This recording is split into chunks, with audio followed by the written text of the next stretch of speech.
A lot of the time with eating disorder recovery, we try something new.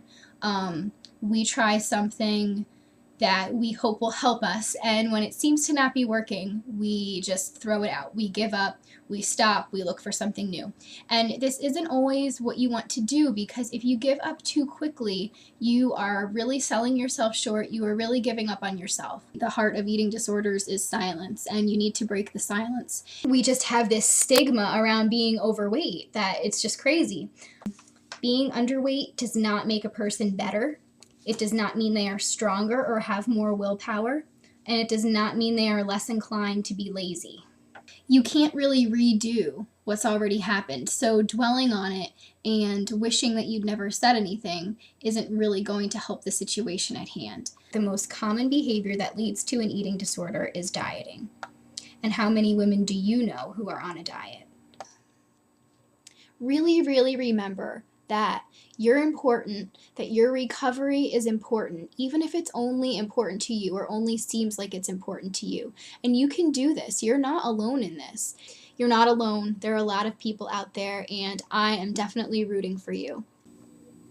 I really think personally that young girls need to hear more that they are smart, that they are clever, that they're creative, that they're talented, that they're liked and that they're loved, opposed to that they're pretty or beautiful or cute or anything like that. And I think those other adjectives like pretty and beautiful do have a place, because I do know that, a fair amount of girls don't hear those words either. They don't hear you're beautiful, and they really should. But at the same time, they need to understand that the word beautiful encompasses so much more than just a pretty face or, what constitutes an attractive body. Being honest with yourself is key, or recovery cannot progress. You can get better from this. You can. It's not a passing phase, but you can recover and you can be all right.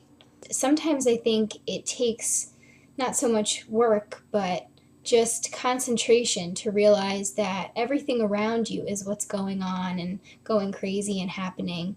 And what's going on within yourself can be as calm as you want it to be if you just choose to let it happen. Not enough importance is given to surrounding yourself with the right things.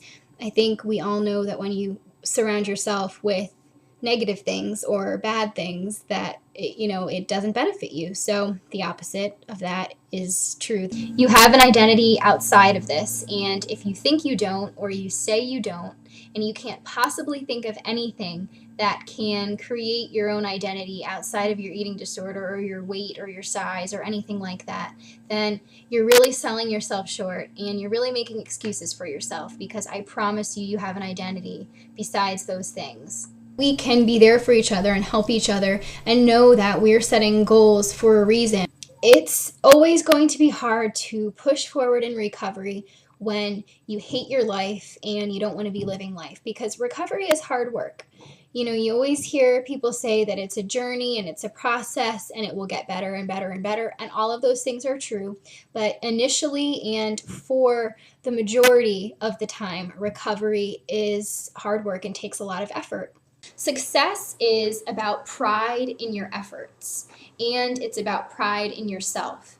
And success is not perfect, and it never will be. The sooner you learn to accept this, the better off you're going to be. A big part of recovery is getting outside of our comfort zones, but it doesn't always have to be big and scary. It can be a daily effort, or it can be pushing yourself toward who you want to be. I think you have to give yourself a little pep talk sometimes. Your idea of success may be a skewed one. Success really is being happy with your life.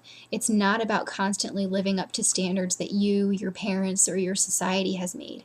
It's about something much more. It's about a feeling of pleasure, an accomplishment, a feeling of contentment. And I just want to talk about the word contentment.